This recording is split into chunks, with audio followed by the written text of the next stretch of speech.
काँग्रेसमध्ये सुद्धा हिंदुत्ववादी प्रचाराची किंवा हिंदुत्ववादी विचाराची एक असा थर आहे आणि तो थर मोठा आहे. त्यामुळेच राहुल गांधी अनेकदा भाषणामध्ये म्हणतात, माझा संघर्ष फक्त संघ किंवा हिंदुत्ववादी लोकांशी नाहीये, माझा संघर्ष माझ्याच पक्षाशी सुद्धा आहे.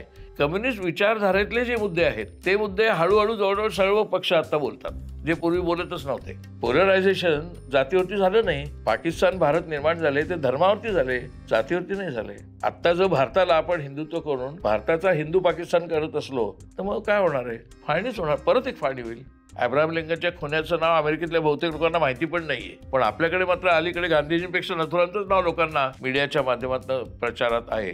आत्ताच्या महाराष्ट्रातल्या राजकारणाला काहीही दिशा नाहीये. म्हणजे अगदी कट्टर बाळ ठाकरे सारखी हिंदुत्ववादी मराठी भाषिक असली दिशा तरी मी म्हटलं त्याला दिशा आहे. ते आता कोणतीही दिशा नाही आहे. कोणती व्यक्ती कोणत्या पक्षात केव्हा आणि का आहे हे ते स्वतःही सांगू शकत नाहीत. एक प्रेस कॉन्फरन्स घेतलेलं नाही नरेंद्र मोदी त्यांच्या एकूण 14 नंतर आतापर्यंत एक प्रेस कॉन्फरन्स नाही. मग जर त्यांना एवढा आत्मविश्वास आहे, प्रेस कॉन्फरन्सला सामोरे जा. मनमोहन सिंगावरती मौन म्हणून टीका करायचे, मौनी पंतप्रधान. मनमोहन सिंगाचे 47 प्रेस कॉन्फरन्स झाले, तसा आकडा प्रसिद्ध झाला अलीकडे. यांच्या एकही नाही.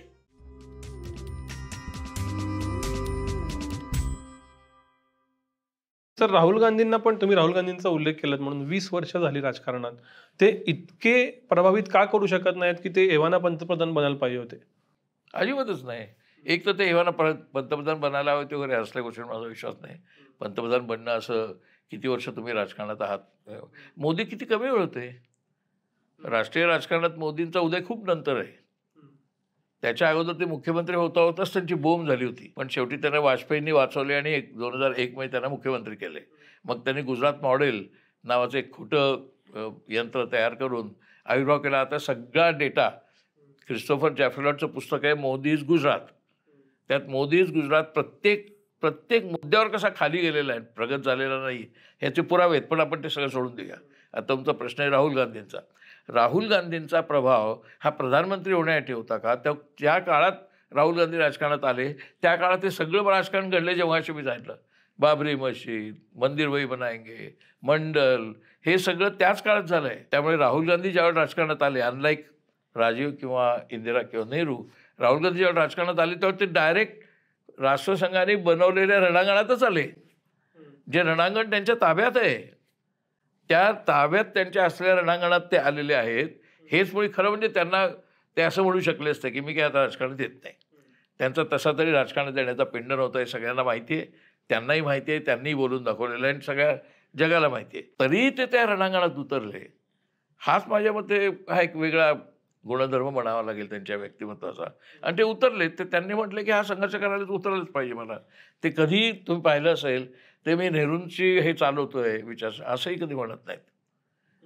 ते कधी असं मी समाजवाद आणून पाहतोय असं म्हणत नाही. ते मी उदारमतवाद आणतोय म्हणू शकत नाही. ते फक्त एवढंच म्हणतात देश से नफरत को हटाओ. एवढी एकच अजून त्यांनी घोषणा दिली माझ्या माहितीमध्ये. अजून त्यांनी समाजवाद, उदारमतवाद फार मॅक्सिमम त्यांनी सांगितलं, सेक्युलरिझम, बाकी काही नाही त्यांनी सांगितलं नाही. आणि आत्ता गेले काही वर्ष ते प्रचार करत आहेत संविधान बचाव. संविधान बचाव हा मुद्दा का आला? कारण भारतीय जनता पक्षातल्या शीर्षस्थ नेत्यांनी घोषणा करायला सुरुवात केली की आता आम्हाला राज्य आलं, म्हणजे आता 400 जागा मिळाल्या की आम्ही राज्यघटना बदलणार. म्हणजे आता संविधानच बचावाची अवस्था आहे. म्हणून तेव्हापासून त्यांनी संविधान बचावाची घोषणा केली आणि ते आता चालवत आहेत. संविधान का वाचवायचं? कारण संविधानामध्ये या मुख्य गोष्टी आहेत: उदारमतवाद, लोकशाही, सार्वभौमत्व, सेक्युलरिझम. ह्या मुख्य गोष्टी जर तुम्हाला टिकवता आल्या तर देश टिकणार आहे. नाहीतर राहुल गांधींचं वय 53 आहे. ते पंतप्रधान किती काळ ह्या भारतीय जनता पक्षाचं राज्य राहील, मोदींची सत्ता किती काळ राहील, मोदी किती काळ प्रभावी राहतील, हे सगळे मुद्दे आपल्याला कोणाला माहीत नाही आहेत. कोणी त्याचं भाकीत करू शकणार नाही, कोणताही ज्योतिषीही करू शकणार नाही. त्यामुळे राहुल गांधींनी पंतप्रधान होण्यासाठी हा सगळा माहोल तयार केला असं म्हणता येणार नाही. पण दुसरा प्रश्न त्यात तुमचा असा होता की काँग्रेस का नाही? तर त्याच्यातला मुख्य भाग असा आहे की काँग्रेसमध्ये सुद्धा ह्या भ्रमाच्या प्रभावाखाली असलेले लोक खूप आहेत. हे मी जवळनं पाहिलं आहे. काँग्रेसमध्ये सुद्धा हिंदुत्ववादी प्रचाराची किंवा हिंदुत्ववादी विचाराची एक असा एक लेअर आहे, असा थर आहे आणि तो थर मोठा आहे. त्यामुळेच राहुल गांधी अनेकदा भाषणामध्ये म्हणतात माझा संघर्ष फक्त संघ किंवा हिंदुत्ववादी लोकांशी नाही आहे, माझा संघर्ष माझ्याच पक्षाशी सुद्धा आहे. हे त्यांचं विधान त्यांच्या कार्यकारिणीच्या भाषणात होतं, आत्ता अलीकडे दिल्लीत त्यांनी केलं भाषण, त्यात सुद्धा होतं. त्याचं कारण हे आहे की त्यांना लक्षात आलं आहे, हा जो प्रभाव या मानसिकतेवरती भारतात आज आहे, प्रभाव काय 37% मत असतील, पण काँग्रेसला तर 10% पण नाही आहेत, त्यामुळे 37% खूप होतात. तर हा प्रभाव आपल्याला जर फाईट करायचा असेल तर आपल्याला प्रयत्न केला पाहिजे. त्यांचं एवढंच अत्यंत मिनिमॅलिस्ट म्हणतात तसं, अत्यंत माफक असं त्यांचं उद्दिष्ट आहे. Just to bring sanity, rationality and secularity in social behaviour, एवढंच त्यांचा कॅम्पेन आहे, याच्या पलीकडे नाही. पंतप्रधान होण्याच्याबद्दल ते कधी बोललेलेही नाहीत. तर 2024च्या निवडणुकीमध्ये बेरोजगारी आणि महागाई हे मुद्दे बऱ्यापैकी सेंटर स्टेजला आलेले होते आत्ताच्या निवडणुकीमध्ये, असे वेगवेगळे पोल सर्वे सांगतात. तर मग काँग्रेस पक्षाचं याविषयीचं अल्टरनेट मॉडेल ऑफ इकॉनॉमिक्स किंवा primary model of economics social change काय आहे ते पुरेसं दिसत नाही असं वाटतं, ते खरं आहे का? ते दिसत नाही कारण तुम्ही मीडियावर दाखवत नाही म्हणून.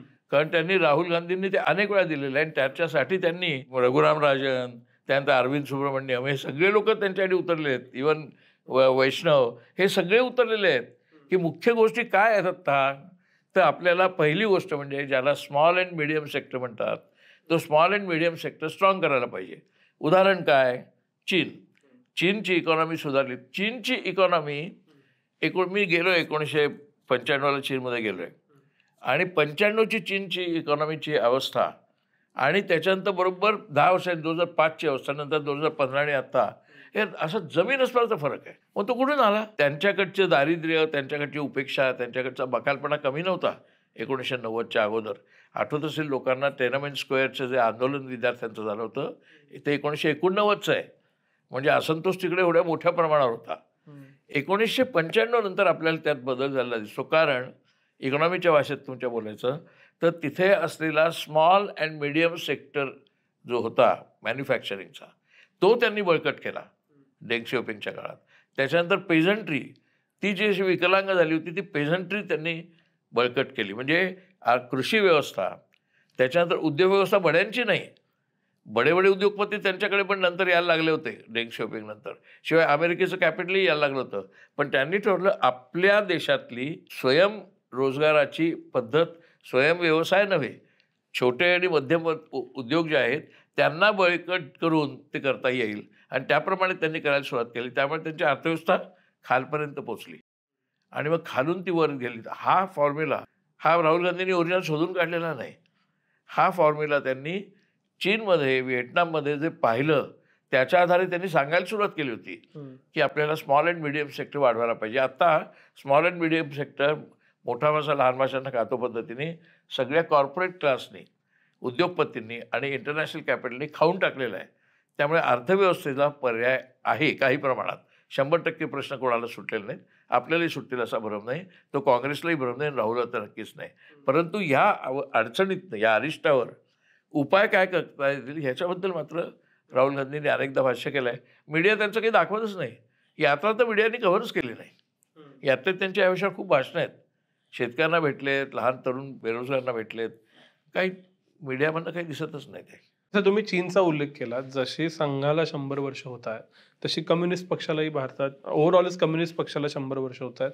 कम्युनिस्ट विचारधारेचं भारतात काय झालं, काय होतंय, काय घडेल? कम्युनिस्ट विचारधारेचा आणि कम्युनिस्ट पक्षाचा, ह्या दोन थोड्या आपण वेगळ्या गोष्टी करूया. कम्युनिस्ट पक्षाची प्रचंड प्रमाणावर पिछाड झाली आहे. बंगालमधनं तर तो पूर्णपणे गेला आणि आता काही परत येण्याची चिन्ह नाहीत. त्रिपुरामध्ये तो बऱ्यापैकी पूर्णपणे गेला आहे, कदाचित पुढे येईल पण एखादा येणार पण नाही. केरळमध्ये तो आहे, पण तो ICUमध्ये जरी नसला तरी बऱ्यापैकी वीक आहे.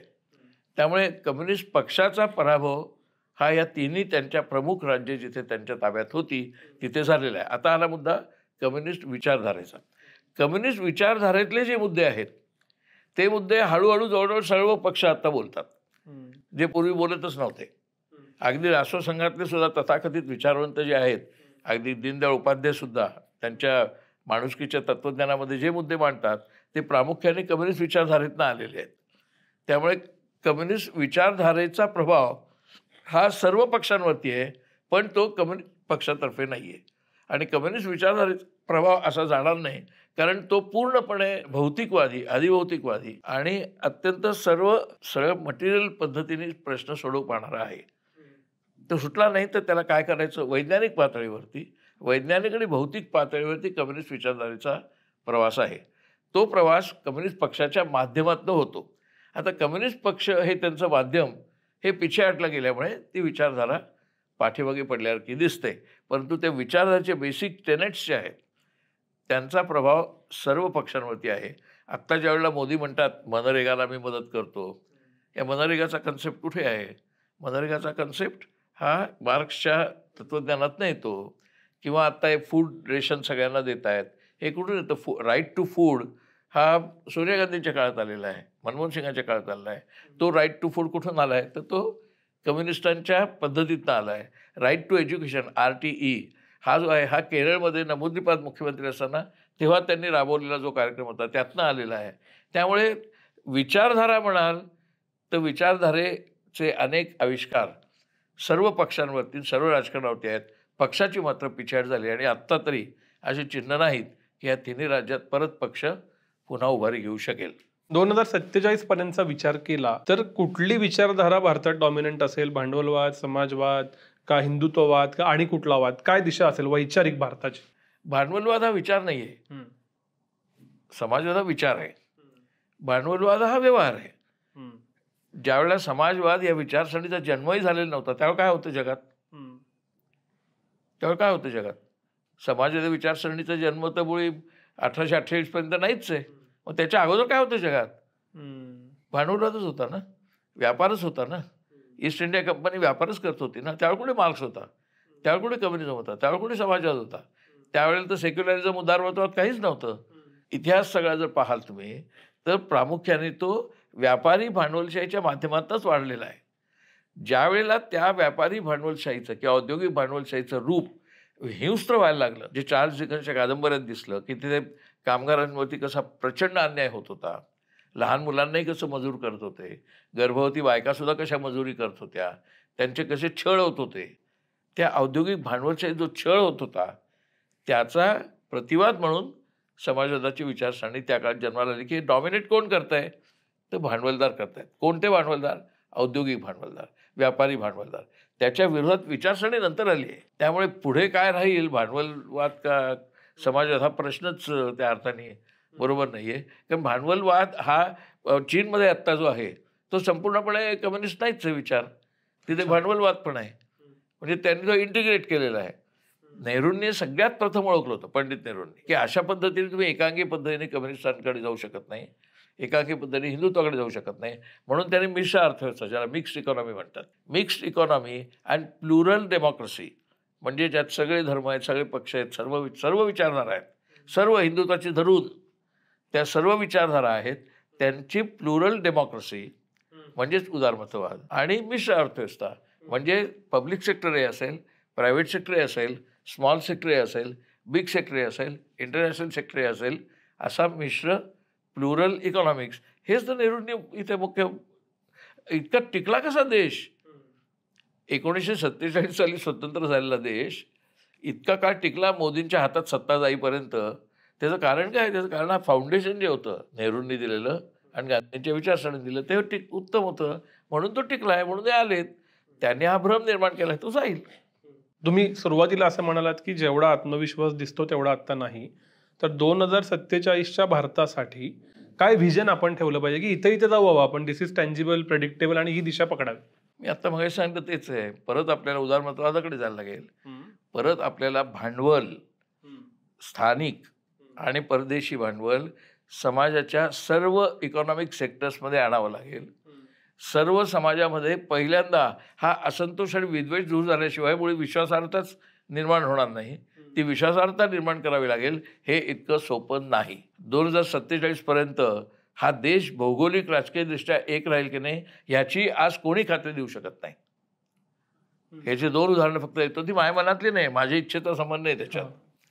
स्वतः चंद्राबाबू जे आता आंध्रचे मुख्यमंत्री आहेत त्यांनी काही वर्षापूर्वी असं म्हटलं होतं की जर आम्हाला आमच्याकडचे रॉ मटेरियल्स जे आहेत त्या रॉ मटेरियल्सचा बेनिफिट पूर्णपणे आम्हाला दिला गेला नाही तर आम्हाला आंध्र प्रदेश वेगळा व्हायचा विचार करू शकतं. आम्हाला त्याचे पैसे पाहिजे. पाठोपाठ तामिळनाडूने तीच भूमिका घेतली. म्हणजेच आत्ता असं दिसतंय तुम्हाला की आता पार्लमेंट होणारे जवळजवळ 800 खासदारांचं. त्या 800 खासदारांपैकी समजा जर 450 खासदार हे नॉर्थमध्ये येणार असतील, म्हणजे उत्तर प्रदेश, राजस्थान, हिमाचल प्रदेश, पंजाब, गुजरात इथून येणार असतील आणि उरलेले तुलनेने कमी असलेले खासदार हे साऊथमध्ये येणार असेल, तर संपूर्ण प्रभाव नॉर्थचा राहील, हिंदी भाषिकांचा राहील, हिंदी राज्यांचा राहील. तसं जर असेल तर साऊथमधला असंतोष वाढत जाईल. साऊथमधले लोक असं म्हणतात, आमच्याकडे फॅमिली प्लॅनिंग आम्ही इतकं यशस्वी केलं आहे की आमच्याकडे आता 1.6 पर्यंत पर फॅमिली रेट आहे आणि नॉर्थमध्ये मात्र तो 2.6 आहे. म्हणजे नॉर्थमधली लोकसंख्या त्यांच्या पोटापाण्यासाठी, व्यवसायासाठी साऊथवरती अवलंबून आहे. अशा प्रकारे जर साऊथ आणि नॉर्थ ही विषमता तयार झाली तर साऊथची राष्ट्र मधून जी भाषा करतात की आम्हाला वेगळा विचार करावा लागेल, तो आत्ता फक्त वेगळा विचार करावा लागेल म्हणतात, पण त्याचा प्रक्षोभ जर कधी वाढला तर तो वाढू शकतो. किती लोकांना कल्पना होती की सोव्हिएत युनियन नावाचा जो देश होता त्यात 15 प्रजासत्ताकं होती. 1989 पर्यंत कोणी सांगू शकत नव्हतं की हा देश 15 प्रजासत्ताकात फुटेल. एक देश की जो अमेरिकेला आव्हान ठरत होता, 25,000 त्यांच्याकडे न्यूक्लिअर वेपन्स होती, एवढी अण्वस्त्र असताना, एवढा प्रभावी देश असताना तो विस्कळीत झाला आणि 15 प्रजासत्ताकं तयार झाली. त्यातनं कोणालाच अंदाज नाही आला, अमेरिकेला नाही आला, जगात कोणाला, त्यांना स्वतःला अंदाज आला नाही. पण तो आतला असंतोष आणि प्रक्षोभ वाढत गेला आणि सोव्हिएत युनियन विस्कटलं. तेच गोष्ट युगोस्लावियाची झाली. युगोस्लावियामध्ये कमीत कमी 7 राष्ट्र होती, आता 7ही राष्ट्र स्वतंत्र झालेली आहेत. त्यामुळे अशा प्रकारचे समाज भूराजकीय वातावरणात जगात होत असतात. भारत त्याला बळी पडणारच नाही असं मी म्हणणार नाही, पडू नये अशी मी इच्छा व्यक्त करेन. एकात्मता आणि एकता राहावी म्हणून मी प्रयत्न करेन. म्हणजे मी व्यक्तीचा म्हणतो मी, किंवा मी जर ज्या पक्षात आहे त्या पक्षाला मी असं म्हणत राहीन की हे आपल्याला टिकवलं पाहिजे. पण म्हणून आतले जे प्रवाह आहेत प्रक्षोभाचे, विषमतेचे, हे प्रवाह कधी विस्फोटक बनतील हे कोणी सांगू शकत नाही. त्यामुळे 2047 सालचा भारत कसा असेल ह्याच्याबद्दलचं भाकीत मी करणार नाही. तो किमान एक राहावा, किमान त्याची एकात्मता राहावी आणि किमान तो जागतिक पातळीवरती आर्थिकदृष्ट्या खऱ्या अर्थाने सक्षम व्हावा. म्हणजे परकीय भांडवलावरती अवलंबून नाही आणि परकीय नेटवर्कवरतीच केवळ आपल्याला चालायला लागणार नाही. एवढं जरी झालं तरी आत्ता खूप आहे. याच्यापेक्षा 2047 स्वप्न मी पाहू इच्छित नाही. भारतातली आता सर्वात धोकादायक फॉल्ट लाईन कुठली आहे? जात, धर्म का प्रादेशिक? धर्म. का? त्याच्यामुळेच तर पोलरायझेशन झालंय. आत्ता देशामधलं मुख्य राजकारण काय? हिंदू वर्सेस मुस्लिम. मग ती मंदिरं असोत किंवा मशिदी असोत, हिंदू वर्सेस मुस्लिम हा एकमेव आहे. त्याचे उपघटकांमध्ये जाती आहेत. जात हा मुख्य प्रश्न नाही. जात आहेच, जात काही तर नव्याने आली का? जात गेली 5,000 वर्ष आहे. पण त्या जातीच्या 5,000 वर्षात कधी असे प्रसंग नाही आले जे आत्ता आलेत. पोलरायझेशन जातीवरती झालं नाही. पाकिस्तान भारत निर्माण झाले ते धर्मावरती झाले, जातीवरती नाही झाले. आत्ता जर भारताला आपण हिंदुत्व करून भारताचा हिंदू पाकिस्तान करत असलो तर मग काय होणार आहे? फाळणीच होणार, परत एक फाळणी होईल. या सगळ्यामध्ये आपण हे सगळं राजकारण आणि अर्थकारण क्षणभर अलहिदा पकडू. ओव्हरऑल समाज म्हणून आणि माणूस व्यक्ती म्हणून जास्त असहिष्णू झालाय का? हे खरं आहे. कशामुळे झालाय? हे मी सांगितलं ना मगाशी, मीडियाचा प्रभाव आणि या भ्रमाचा प्रभाव. प्रचंड प्रमाणावर असहिष्णुता वाढलेली आहे, नुसती नाही. म्हणजे आता कोणाला सांगितलं तर लोकांना आश्चर्य वाटेल की याच देशामध्ये गांधीजी होते. कारण गांधीजी म्हणजेच सहिष्णुता आहे आणि गांधीजींचीच हत्या झालेली आहे. गांधीजींची हत्या झाली सोड, असहिष्णू किती आहे. उत्तर प्रदेशमध्ये गांधीजींचा पुतळा उभारला आणि त्याच्यावर पुन्हा गोळ्या झाडल्या आणि तो पुतळाही गोळ्या झाडून मारला. ही अलीकडची घटना आहे. आणि गोळ्या झाडणाऱ्या नथुराम गोडसेचे पुतळे उभारावे असं सांगितलं जात आहे.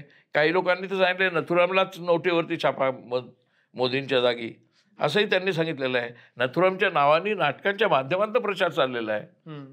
अमेरिकेमध्ये अब्राहम लिंकनच्या खुन्याला एवढं महत्त्व नाही आहे, अब्राहम लिंकनलाच महत्त्व आहे.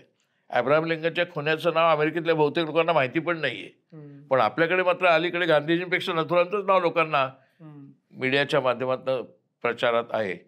त्यामुळे मला असं वाटतं की हा धोका काही कमी नाही आहे. तर या सगळ्यामध्ये तंत्रज्ञान इंडिपेंडंट ऑफ एव्हरीथिंग किती रोल प्ले करतंय? मीडियाच्या माध्यमातून असेल तर तंत्रज्ञानाचा मेजर रोल आहे. पण अदरवाईज मीडियामध्ये इतकी जे तंत्रज्ञानात इतकी ताकद आहे की तो ह्यालाही छेद देऊन पुढे जाऊ शकतो. तंत्रज्ञानामध्ये आता ओरिजिनली मोबाईल हा काही व्हॉट्सॲपसाठी जन्माला आला नाही, हा काही ह्या देशाच्या प्रचारासाठी जन्माला आला नाही. तो एक्सचेंजसाठी, कम्युनिकेशनसाठी, माहिती आणि संवाद ह्याच्यासाठी जन्माला आला मोबाईल फोन. त्याच्याऐवजी हल्ली फक्त हेच चाललंय त्याच्यावर. त्यामुळे आत्ता तंत्रज्ञान, आता अण्वस्त्रांचा शोध लागला तो नंतर, अगोदर अणू फ्युजन आणि फिशनचा पहिल्यांदा शोध लागला, मग त्यातनं बॉम्ब तयार झाला. तसंच आहे, तंत्रज्ञान प्रत्यक्षामध्ये भल्यासाठी निर्माण झालं आणि त्याचा अत्यंत हिंसक आणि विस्फोटक पद्धतीने वापर चालला आहे. त्यामुळे तंत्रज्ञान अशी काही न्यूट्रल गोष्ट नाही आहे. ती कोण वापरते, कोणाच्या हातात ते आहे ह्याच्यावरती तंत्रज्ञान ठरतं. तंत्रज्ञान हा काही इंडिपेंडंट फोर्स नाही आहे की जो म्हणजे माणसाच्या इंटरव्हेन्शनशिवाय वाढणारा फोर्स नाही आहे. तो माणसाच्या इंटरव्हेन्शनने वाढतो. मग तो माणूस वाढवणारा कोणत्या पक्षाचा नाही, कोणत्या विचाराचा आहे. कॉर्पोरेटच्या, आता उदाहरणार्थ फेसबुक आणि हे सगळे जण जर 4 कॉर्पोरेट्सच्या हातात असतील आणि त्या 4 कॉर्पोरेट्सनं सांगितलं की भारतामध्ये ह्या विचारचा जो व्हॉट्सॲप आला तर तो बंद करा, तुम्ही पसरून देऊ नका, तर ते ठरवतात. तिकडे अमेरिकेत ठरतं की भारतातल्या कोणत्या मोबाईल फोनवरनं किंवा कोणत्या चॅनलवरनं कोणता विचार जावा हे ठरवण्याची क्षमता त्यांच्याकडे आणि इस्रायलच्या नव्या टेक्नॉलॉजीकडे आहे. पण ती टेक्नॉलॉजी त्यांच्या ताब्यात आहे. तो फॉल्ट टेक्नॉलॉजीचा नाही आहे. Who runs the technology, who owns the technology, who directs the technology, that has to be seen. Sir, एक अशी वेगळी पिढी तयार होते का की ज्याला राजकारण, समाजकारण, विचारधारा यांचं काही पडलेलंच नाही? थोडं असं उदाहरण देतो की माझ्या बऱ्याचशा गरजा विशेषतः शहरी भागात मार्केटच सॉल्व्ह करतं. दुसरं, मला समजा परदेशातच जायचं आहे किंवा मला प्रायव्हेट प्लेअरमध्येच नोकरी करायची आहे, तर मला विचारधारा नाही, मला आत्ताच्या राजकारणात फारसा रस नाही, मी मतदान करीन किंवा नाही मला माहीत नाही, अशी एक मोठी पिढी तयार होतीये का? माझ्या आजूबाजूला ती काही प्रमाणात दिसती म्हणून हा प्रश्न आहे. आणि अशी पिढी तयार झाली तर ती कुठल्या दिशेला जाईल? विचारधारांच्या आधारे पिढ्या ही आत्ताची वस्तुस्थिती आहे. साधारणपणे आपल्याला लक्षात येईल की संपूर्ण 20व्या शतक हे विचारधारांनी प्रभावित झालेल्या तरुणांचं होतं. मग ते स्वातंत्र्य चळवळीत असो, कम्युनिस्ट चळवळीत असोत, समाजवादी चळवळीत असोत, किंबहुना हिंदुत्ववादी चळवळीत सुद्धा असो, तरुण लोक विचारधारेच्या पद्धतीने जात होते. आत्ता हा तरुण वर्ग त्या पद्धतीने जात नाही. याचा अर्थ कोणतीच विचारधारा नाही असं नाही. त्यांच्यावरती हिंदुत्ववादी विचाराचा प्रभाव आहे. म्हणजे कसला प्रभाव आहे? द्वेषाचा प्रभाव आहे. मुस्लिम द्वेष एक स्वतंत्र विचारसरणी आहे. आत्ता त्या मुस्लिम द्वेषाच्या आधारे एक काँग्रेस द्वेष नावाची उपविचारसरणी आहे. त्या काँग्रेस द्वेषामध्ये एक नेहरू विरोधी विचारसरणी एक उप आहे. त्याच्या आधारे एक राहुल विरोधी विचारसरणी. ह्या सगळ्या विचारसरण्याच आहेत. त्यांना विचारसरणी स्थान नाही आहे. समाजवादी विचारसरणी, हिंदुत्ववादी असं त्याला स्थान नाही आहे. पण मुस्लिमांच्या विरोधी असणं, अँटी मुस्लिमिझम ही विचारसरणी आहे आणि आता ग्लोबल आहे. फक्त भारतात नाही आहे, युरोपात सुद्धा आहे. त्यामुळे तशा विचारसरणींनी प्रभावित झालेले लोक आहेत. ते म्हणतात आम्हाला काय पडलेलं नाही हो, ते तुमचं हिंदुत्ववाद, समाजवाद, कम्युनिझम आम्हाला काही कळत नाही. शॉपिंग मॉल आहे, कोल्ड प्ले सारखे ऑर्केस्ट्रेशनचे मोठे शो होत आहेत, कुंभमेळा होतोय, ठीक आहे, वर्ल्ड इज गोइंग फाईन. अशा पद्धतीने जे जगाकडे बघतात त्या त्या क्षणापुरते. आणि नवीनता आहेत, साधू संत आलेले आहेत जे, ते साधू संत काय सांगतात की प्रत्येक क्षण आनंदात राहा.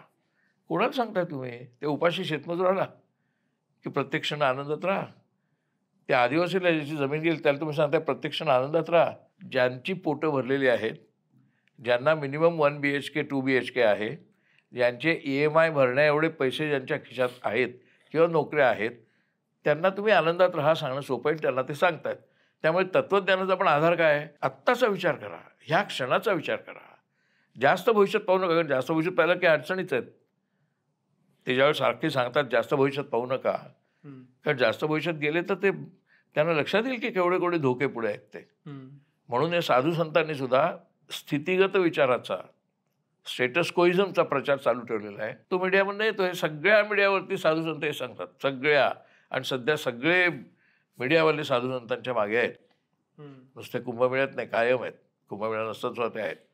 त्यामुळे हे लिव्ह द मुवमेंट वगैरे अशा ज्या काही स्लोगन असतात, खुशी राहा, आनंदी राहा. आनंदी राहा कसं काय आनंदी राहा? जर मी माझ्या बिल्डिंग सोसायटीमधनं बाहेर पडल्याबरोबर समोर तिथे जी झोपडी आहे त्या झोपडीत काही नाही आहे, टॉयलेट नाही आहे, त्यांच्या जेवणाची सोय नाही आहे, त्यांना खरं राहायची सोय नाही, त्या मुलांना अभ्यास करायची सोय नाही आहे, हे सगळं पाहायचं. मी आनंदी राहा. मी आनंदीच राहिलं पाहिजे. हे सगळं आजूबाजूचं दुःख पाहून मी आनंदी राहा. ते असं नाही सांगत ते दुःख पहा आणि काय विचार कर. असं कोणत्या साधूंनी सांगितलं आहे की ते दुःख पहा आणि त्या दुःख निवारणाचा काय करता येईल तो विचार कर, असं नाही सांगत ते. आनंदी राहा. हे आनंदी राहा ही एक तत्वज्ञानातली सगळ्यात मोठी सेल्फ डिसेप्टिव्ह फ्रॉड आहे. हे उद्देशून ज्याला तुम्ही बोलताय त्याच्याकडे मी थेट येतो, मध्यम वर्ग, की ज्याचं पोटापाण्याची खळगी भरलेली आहे त्याची गरज, मग तो विचार करतो, समाजात सामील होतो, कला क्रीडा साहित्य संस्कृतीत जातो. आणि तुम्ही वर्तमानपत्र आणि माध्यमांचे संपादक म्हणूनही मध्यम वर्गाला बघत आलाय. भारतातला मध्यम वर्ग कसा बदलला, कसा आहे, कसा बदलतो? नाही, खूपच बदल आहे. म्हणजे स्वातंत्र्य चळवळ गांधीजींचे सगळे आरोग्य मध्यमवर्गातले होते. सगळे की ज्यांनी त्यावेळेला सत्याग्रह केले, लाठ्या खाल्ल्या, उपास केले, हे सगळे मध्यमवर्गातले होते. ब्राह्मण वर्गातली सुद्धा गांधीजींचे. पण समजा गांधीजी तुम्हाला मान्य नाहीत, कारण त्याच वर्गामध्ये त्याच मध्यमवर्गात एक नथुराम होता, पण तेही मध्यमवर्गातच होते. पण ते अल्पसंख्य, फारच अल्पसंख्य होते. त्यांना लक्षात आलं आपण इतके अल्पसंख्य आहोत की गांधीजींच्या एवढ्या मोठ्या प्रभावाला आपण पुरे पडणार नाही, म्हणून त्यांनी गांधीजींचा खून केला. मुद्दा असा की स्वातंत्र्य चळवळीत मध्यमवर्गीय होते, समाजवादी चळवळीत मध्यमवर्गीय होते, जेवढ्या ट्रेड युनियन झाल्या कामगार चळवळी, त्या कामगार चळवळीतले सगळे नेते मध्यमवर्गीय होते. कित्येक शेतकरी चळवळीतले नेते मध्यमवर्गीय होते. शरद जोशीसुद्धा मध्यमवर्गीय होते. असे सर्वत्र मध्यमवर्गीय लोक समाजाचं भान ठेवून चळवळ करत होते. आता हे मध्यमवर्गीय लोक हिंदुत्वाचं भान ठेवून चळवळीत नाही पण प्रचार करतात. हा एवढा त्या मध्यमवर्गाच्या विचारसरणीत पडलेला फरक आहे. दुसरा फरक हा आहे की त्यावेळेला म्हणजे अगदी 1990 पर्यंत असं म्हणता येईल की 1 BHK 2 BHK अशी जास्त चर्चा पण नसायची. आता आपण पुण्यामध्ये बोलतोय, पुण्यामध्ये मी पुण्यातच जन्माला आलोय, मी शाळेत पुण्याला होतो. आमच्या वर्गामध्ये ज्या मुलाकडे सायकल आहे तो श्रीमंत असं मानायची पद्धत होती. आणि वर्गात एखादी सायकल असायची, नसायचीच खरं म्हणजे, पण एखादी असली तर 4 आणे त्यावेळचे 4 आणे आम्हाला देऊन 2 तास सायकल भाड्याने मिळायची ती चालवायला, आजूबाजूला चालवायला. अशा काळातला जो मध्यमवर्ग होता, तो मध्यमवर्ग ज्या आर्थिक स्थितीत राहत होता, ती आर्थिक स्थिती आता पूर्णपणे पालटलेली आहे. ती कोणत्या काळात पालटली? स्वातंत्र्य मिळाल्यानंतर नेहरूंच्या काळात ज्या IIT आल्या, IIM आल्या, इस्रो आली, या सगळ्या ज्या ॲटॉमिक एनर्जी आली, ह्या ज्या सगळ्या संस्था निर्माण झाल्या, शिक्षणाचा प्रसार झाला, तेव्हा तो मध्यमवर्ग पुढे गेला. त्याला त्याच्या हक्कांची जाणीव झाली. मग ज्यांना ते हक्क मिळत नाहीत त्यांच्यासाठी त्याच मध्यमवर्गाने चळवळी केल्या आणि तो मध्यमवर्ग अधिक समाजाभिमुख झाला. ती समाजाभिमुखता, तो मध्यमवर्ग स्वतःचं पोटपाणी आणि स्वतःची जागा हे प्राप्त करेपर्यंत समाजाभिमुख होता. त्यानंतर त्या लक्षात आलं की आपल्याला पुणा मुंबई अंतर किती आहे माहीत नसलं तरी चालेल, पण न्यूयॉर्क कॅलिफोर्निया अंतर किती आहे माहिती पाहिजे, कारण आपल्या मुलांना अमेरिकेत ॲडमिशन मिळाली पाहिजे, अमेरिकेत तो गेला पाहिजे. आणि अमेरिकन कॉन्सुलेटच्या मागे जे व्हिसा सेंटर आहे, त्या व्हिसा सेंटरच्या मागे मी कॉलेजला असताना जायची मुलं फॉर्म भरायला. त्याच्या 100 पट क्यू आत्ता असतो. आता ट्रम्प आल्यानंतर माहीत नाही मला, ट्रम्प यायच्या अगोदर 100 पट क्यू असतो. सगळ्यांची महत्त्वाकांक्षा काय? अमेरिकेला जायचं. अमेरिकेला का जायचं? कारण तिथे समृद्धी आहे. तिथे समृद्धी आहे, तिचं आकर्षण का? कारण इथे नाही आहे. अशा रीतीने हा मध्यमवर्ग हळूहळू पूर्णपणे त्या आर्थिक समृद्धीच्या भ्रमाकडे वळायला लागला. आणि आता तो मध्यमवर्ग जो आत्ता प्राप्त करून आहे टिकलेला, त्याला आता इतर कोणी आपल्या डब्यात येता कामा नये. आता डब्याचे दरवाजे बंद करा. मी आत घुसलोय आणि मला आता बसायला जागा मिळाली आहे, आता दरवाजे बंद करा, आता कोणाला घुसून देऊ नका, असा तो मध्यमवर्ग झाला आहे. त्यामुळे आत्ताचा मध्यमवर्ग हा बऱ्याच अंशी आपमतलबी, अविचारी मी म्हणणार नाही, पण असहिष्णू मात्र पूर्ण, आणि फक्त आपल्यापुरतं, आपल्या कुटुंबापुरतं सुद्धा नव्हे, आपल्यापुरतं पाहणारा आहे. मग त्यांना लक्षात येतं की देशाचं काय करायचं, त्याच्यासाठी काही ते आपल्याला पाहिजे ना विचार.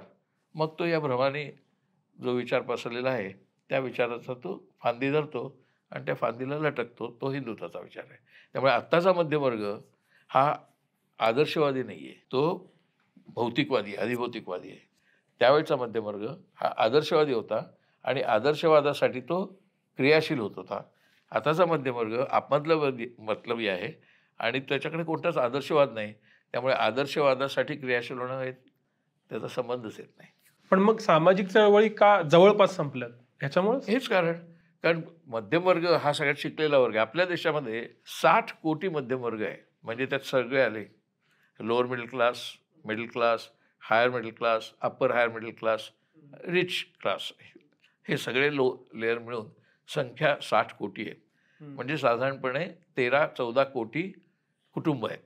60 कोटी म्हणजे 1/3, more than 1/3 of our population. 1/3 लोकसंख्या या वर्गात आहे. या 1/3 वर्गामध्ये जर आत्ता आपमतलब हीच मुख्य विचारसरणी असेल तर मग त्याचं समाजामध्ये तोच विचार प्रस्तुत होणार. आत्ता तोच होतोय, मीडियामार्फत तोच होतोय, ज्युडिशरी मार्फत तेच होतोय, सगळ्या संस्थांच्या मार्फत तोच होतोय. हे जे म्हणतात मला डॉक्टर व्हायचं, मला इंजिनियर व्हायचं, ठीक आहे, त्यावेळेलाही होतं. डॉक्टर व्हायचं, इंजिनियर व्हायचं त्या काळातही होतं, आता तसं नाही. पण त्याचा विचार फक्त मी काय व्हावं असा नव्हता, समाजात काय असावं हा पण होता. तो आता नाही आहे. त्या काळात युक्रांसारखी चळवळ होती, त्या काळात समाजवादी युथ सभा होती, त्या काळात साम्यवादी युथ चळवळ होती. अगदीच वेगळ्या पद्धतीने विचार केला तर नक्षलवाद सुद्धा होता. त्याचं मध्यवर्ग. मला वाटतं तर तसा कोणताच आदर्शवाद सध्या प्रभावाने दिसत नाही. याचा अर्थ तो सुप्त पद्धतीने नाही असं नाही, तो कुठे कुठे आहे, तो त्याच्या पद्धतीने काम करतोय. असंख्य NGOs चांगल्या हेतूने काम करतायत, पण ते अजून त्या प्रकाश झोतात आलेल्या नाहीत. भारताविषयी बोलताना महाराष्ट्राविषयी बोलायला हवं. महाराष्ट्रातलं राजकारण, समाजकारण आत्ता कुठं आहे, कुठल्या दिशेला चाललं? महाराष्ट्रातल्या राजकारणाला दिशा आहे याच्यावर माझा विश्वास नाही. आत्ताच्या महाराष्ट्रातल्या राजकारणाला काहीही दिशा नाही आहे. म्हणजे अगदी कट्टर बाळ ठाकरेंसारखी हिंदुत्ववादी मराठी भाषिक असली दिशा तरी मी म्हटलं त्याला दिशा आहे. ती आता कोणतीही दिशा नाही आहे. कोणती व्यक्ती कोणत्या पक्षात केव्हा आणि का आहे हे ते स्वतःही सांगू शकत नाहीत. आता जवळजवळ 3 पिढ्या उद्धव ठाकरेंच्या म्हणजे शिवसेनेत राहिलेले राजन साळवी आज शिंदे सेनेमध्ये गेले. ते का गेले, कशामुळे गेले, काय त्यांचं मतलब होता? खूप चांगले चांगले कार्यकर्ते या पक्षातून त्या पक्षात गेलेले आहेत. ते का जातात? त्यांना तिकडे काय मिळतं किंवा इकडे त्यांना काय भीती असते? काय भीती असते मला दिल्लीत राहिल्यावर कळलं आहे. साधारणपणे असं मी सांगू शकेन, प्रत्येक राजकीय खासदाराला म्हणजे राजकीय पक्षातल्या कार्यकर्त्याला अशी भीती आहे की त्याच्यावर वॉच आहे आणि कधीतरी त्याला कोणत्या तरी प्रकरणात ते पकडले जाणार आहेत. ही भीती मात्र सार्वत्रिक आहे. ती भारतीय जनता पक्षात सुद्धा आहे. असं नाही की ती फक्त विरोधी पक्षात आहे. भारतीय जनता पक्षातले अनेक खासदार वचकूनच असतात, कारण त्यांना वाटतं काय माहिती आपल्यावरती पण गदा येऊ शकते. अशा प्रकारची दहशत आपल्या राजकारणात पूर्वी कधीही नव्हती. ती मोदींच्या काळात प्रस्थापित झालेली आहे आणि ती त्यांच्याच पक्षात सुद्धा आहे. हे कोणी मान्य करत नाही, कोणी बोलत नाही, कारण त्याची पण दहशत आहे. हे कसं बोलणार हे मी पाहिलंय, कारण मी त्यांच्याशी बोललोय, त्यामुळे मला माहिती आहे. त्यामुळे मला असं वाटतं की महाराष्ट्रातला दिशा काय आहे, हे महाराष्ट्रात दहशत किती आहे अमित शहांची मोदींच्या सत्ता कारणाची, हे याच्यावरती अवलंबून आहे. ही दहशत ज्या वेळेला कमी होईल, कधीतरी कमी होईल ना, कायम राहत नाही. बिरबलाच्या गोष्टीसारखं आहे, हेही दिवस जातील तसं हेही दिवस जातील. ही दहशतही एक दिवस कमी होईल.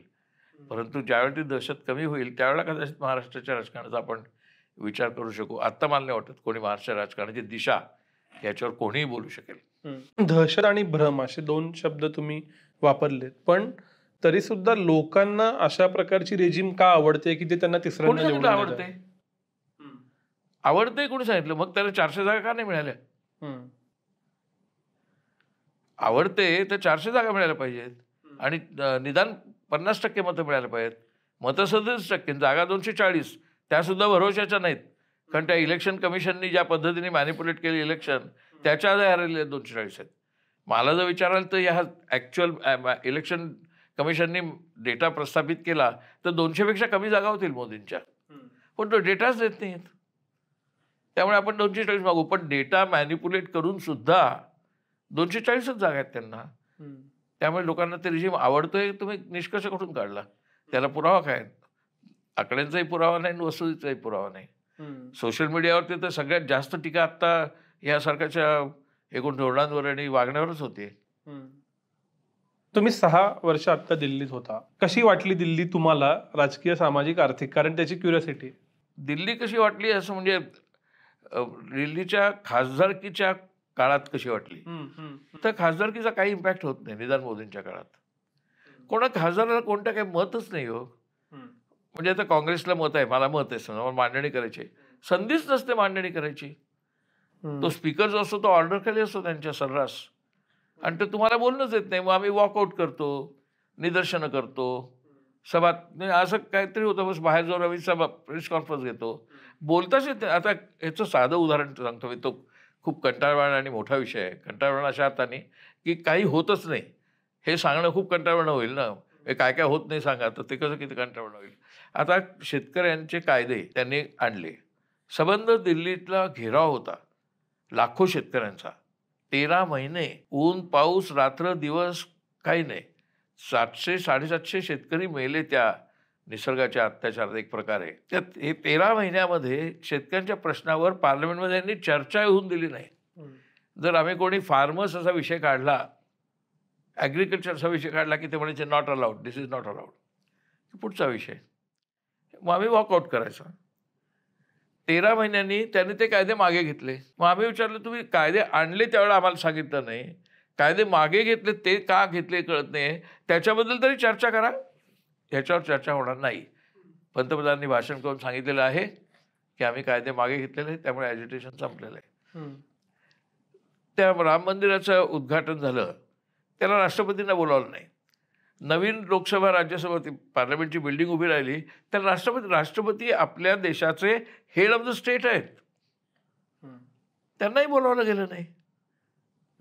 आणि मंदिराच्या ठिकाणी मोहन भागवत कंपनीला बोलावलं गेलं. आता जर तुम्ही राम मंदिर राष्ट्रीय स्मारक म्हणताय, तिथे तरी राष्ट्रपतींना बोलवा. तिथे आता फक्त एकमेव आवाज आहे, तो आहे नरेंद्र मोदी आणि त्यांच्या मार्फत अमित शहाचा. याच्या पलीकडे कोणत्याही खासदाराला काही आवाज नाहीये. मग आपल्या आरडाओरडा करतात, मग ते पेपरात बातमी येते, लोकसभेत आरडाओरड्यामुळे बंद, तेवढंच होतंय, काहीही होत नाही. त्यांना जे पाहिजे ते धोरण ते आणतायत, त्यांना जे पाहिजे ते धोरण ते राबवतायत. सर्वसाधारणपणे नेहरूंच्या किंवा अगदी मनमोहन सिंगांच्या काळामध्ये कोणताही वादाचा कायद्याचा मुद्दा आला तर तो सिलेक्ट कमिटीकडे किंवा स्टँडिंग कमिटीकडे पाठवण्याची पद्धत होती. आता जवळजवळ ती पद्धत बंद झालेली आहे. त्यामुळे आता लोकसभेमध्ये राज्यसभेमध्ये मोदी पक्ष जे सांगेल ते सगळ्यांनी टाळ्या वाजवून, बेंच वाजवून, हात वर करून मान्य करायचं, एवढंच तिथे आहे. त्यामुळे मला राज्यसभेतला अनुभव विचाराल तर सांगण्यासारखा अनुभव एकच आहे, शेवटचा दिवस मी बाहेर पडलो. पण सर, दिल्लीत राहिल्यामुळे 6 वर्ष तुम्ही या सगळ्या नेत्यांना, त्यांच्या पक्षप्रणालीला खूप जवळून बघितले. आमच्यासारख्यांसाठी तुम्ही समजा आमचे आईज आणि इयर्स आणि आहात. तर आता मला हे समजून घ्यायचं आहे, भाजप, काँग्रेस, नरेंद्र मोदी, राहुल गांधी किंवा आणि इतर अरविंद केजरीवाल, ममता बॅनर्जी, जे तुम्हाला महत्वाचे वाटतात, या प्रत्येकाचे गुणदोष काय आहेत? कारण तुम्ही ते बघितले जवळून आमच्यापेक्षा. मी पहिल्यांदा पत्रकार होतो, मग राज्यसभेत आलो. अर्थात. त्यामुळे मी जवळजवळ 50 वर्ष पत्रकारिता केलेली आहे. त्या पत्रकारितेच्या काळात मी खूप वेळेला लोकसभा राज्यसभेत गेलोय, आपल्या विधानसभा विधान परिषदेत गेलोय. मला तिथे शेकाप असेल, कॉम्रेड असतील, सगळ्यांची एकमेकांची बॉनहोमी असायची. कॅन्टीनमध्ये सगळे एकत्र गप्पा मारायचे. हे वातावरण नाही. त्यामुळे आता कोणी भाजपचा मनुष्य तुमच्याशी पूर्वीप्रमाणे गप्पा मारत नाही. पूर्वी गप्पा मारायचे विरोधी पक्षात असताना सुद्धा. काँग्रेसवाले काँग्रेस पक्षावर टीका करण्यासाठी कॅन्टीनमध्ये बसायचे, भाजपवाले भाजपवर टीका करण्यासाठी कॅन्टीनमध्ये बसायचे, गप्पा व्हायच्या. पत्रकारांबरोबर सुद्धा. पत्रकारांना स्टोरीज कुठून मिळतात? पूर्वी पत्रकारांना स्टोरीज खासदार आमदारांकडनं मिळायच्या, कोणत्या? त्यांच्याच पक्षाच्या असमाधानी असलेल्या माणसांकडनं किंवा ज्यांना आक्षेप असेल त्याच्याकडनं त्यांना स्टोऱ्या मिळायच्या. आता कुठे मिळतात? आता तुम्हाला राज्यकर्त्या पक्षाबद्दल स्टोरीज मिळत नाही. तुम्हाला सगळ्या स्टोरी मिळतात त्या विरोधी पक्षांबद्दलच्या. तुम्हाला स्टोरीज मिळतील राहुलबद्दलच्या, तुम्हाला स्टोरीज मिळतील खरगेंबद्दलच्या, तुम्हाला स्टोरीज मिळतील अखिलेशबद्दलच्या. मोदींच्याबद्दलच्या स्टोरीज कुठे आहेत? त्यांच्या फक्त भाषणं आहेत. एक प्रेस कॉन्फरन्स घेतलेलं नाही नरेंद्र मोदी. त्यांच्या एकूण 14 नंतर आत्तापर्यंत एक प्रेस कॉन्फरन्स नाही. मग जर त्यांना एवढा आत्मविश्वास आहे, प्रेस कॉन्फरन्सला सामोरे जा. मनमोहन सिंगावरती मौन टीका करायचे मौनी पंतप्रधान.